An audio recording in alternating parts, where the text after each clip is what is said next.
We go to Washington, D.C. It's a no for me, dog. Where the fear of a second Trump term is so great, you have groups preparing for the worst. You know, like doomsday preppers. In case, God forbid, he does something against illegal immigration and the trans mental nonsense. It is ma'am! I'm Jasper Gonzo, and the stupidity of these people is always reaching new levels. Bingo. And that's what's next.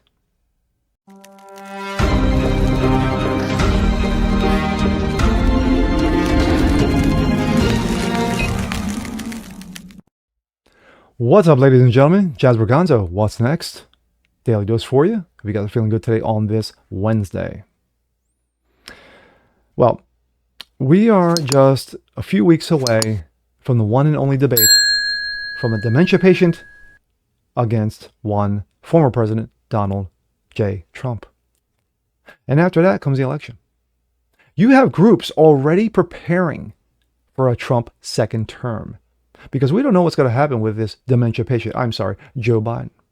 He could be replaced by Big Mike or by Kamala Neepads Harris. So either way, you would think Trump's got this in the bag. But it's not that quite clear and cut yet. Because we still have Trump's sentencing. And that could throw a wrench in the kibosh. Or that could throw a monkey wrench in things. But anywho. You have groups preparing for the worst, like doomsday preppers, in case Trump gets in. Because they fear that he may crack down on illegal immigration, hence the word illegal, and trans mental nonsense. Like he said just the other day at Turning Point USA. But we're going to have fun with this one. And here we go. This comes out of Breitbart. Anti-Trump groups preparing to resist his White House return, fearing immigration and other crackdowns. Remember the whole, Women's March? Remember that? Yeah, how that worked in year 2. Yeah, it fizzled. It crashed and it burned. I loved it. A loose coalition of anti-Trump groups are planning ahead in November to try to resist actions they fear could be taken by a second potential Trump administration by preparing lawsuits and planning to intervene in immigration raids. According to a report by New York Times, and you can take that as you will. Groups like the far-left Center for American Progress and Never-Trump groups, such as Principles First, are teaming up to prepare lawsuits to stop fearing potential crackdowns on illegal immigration and abortion access. Remember, abortion is illegal. Just saying, for all you people who didn't know. And efforts to reduce the size of federal bureaucracy or use troops to restore order. Reduce the size of federal bureaucracy. Gee, by defunding certain alphabet groups. What Trump and his acolytes are running is an authoritarian playbook. Patrick Gaspard, the chief executive of Cap Action Fund and political arm of the far-left think tank, told the Times. So we now have to democracy-proof our actual institutions and the values that we share. Some things the groups are working on, including a conference at New York University next month on autocracy in America, a warning and response. Making plans on fighting deportation and creating a model for volunteer nationwide to record and intervene immigration raids. Illegal immigration raids. Drafting potential lawsuits and recruiting sympathetic plaintiffs. Dolts and sheeple. Democrat governors have formed a group called Reproductive Freedom Alliance to organize resistance for any potential federal actions to limit abortions. Roe v. Wade no longer exists. So, yeah, it's up to the states. Founded by California Governor Gavin Newsom. Yes, clown boy and asswipe Gavin Newsom. How's California doing? How are you people doing over there? The group is allegedly nonpartisan, but only consists of Democrat governors. So it's not really nonpartisan, is it?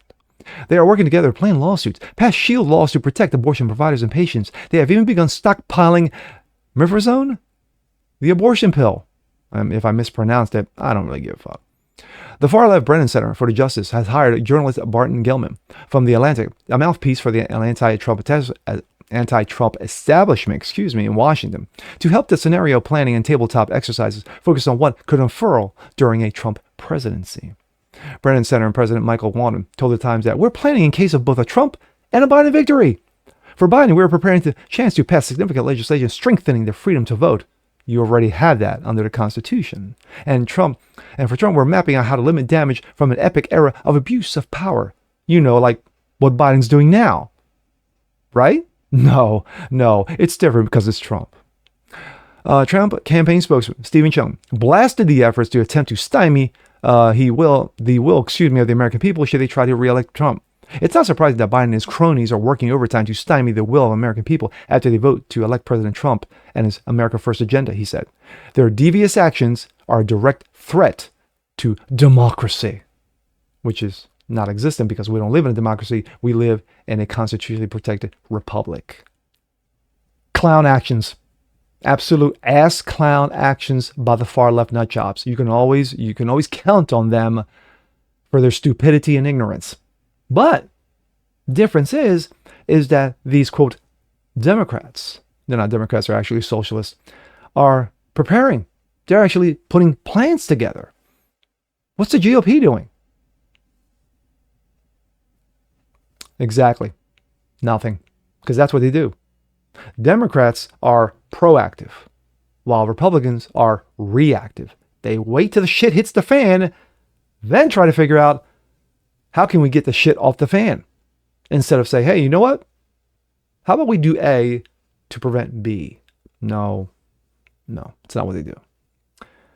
But these nut job groups, and they are nut jobs, they're absolutely off their effing rocker, in preparing to blast Trump in case he gets a second term. Filing lawsuits, what have you. We must protect abortion. Well, Roe v. Wade killed that. Anyway, I'm really surprised, like in my intro, that transmentalism wasn't mentioned, to protect men who feel pretty. A federal, pass federal law to protect these mentally ill people who think they're something they're really not. I am totally surprised that this didn't appear in the article at all. So in my intro, may be a little misleading. But anywho, you could probably throw that in there as well. But sadly, this is where we are in 2024, where you got groups who fear so much of a guy who did what during his first term? Lower the economy, did better on trade. You had women working at the highest levels. You had minority groups working at the highest levels. It's called unemployment. Unemployment levels were at their lowest under Trump, not since Reagan. But of course now Biden's running around going, we have the lowest unemployment in history. Yeah, it was called a pandemic. Still, we're still fighting against that, in the wonderful, poison poke. Anyway, another story for another day.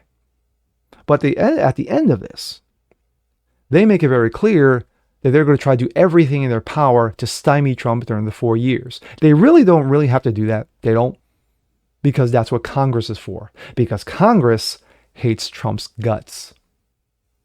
And they're going to make it very difficult for him to do anything. But that's just me. And with that being said, I'm Jazz Borganzo. This is What's Next. Want to see more like this? Please leave a comment below. Like it, share it, subscribe to it. Hit that notification bell so you guys never miss a thing. Continue to spread the word about the show. As always, very appreciative. And we'll see you next time. Peace.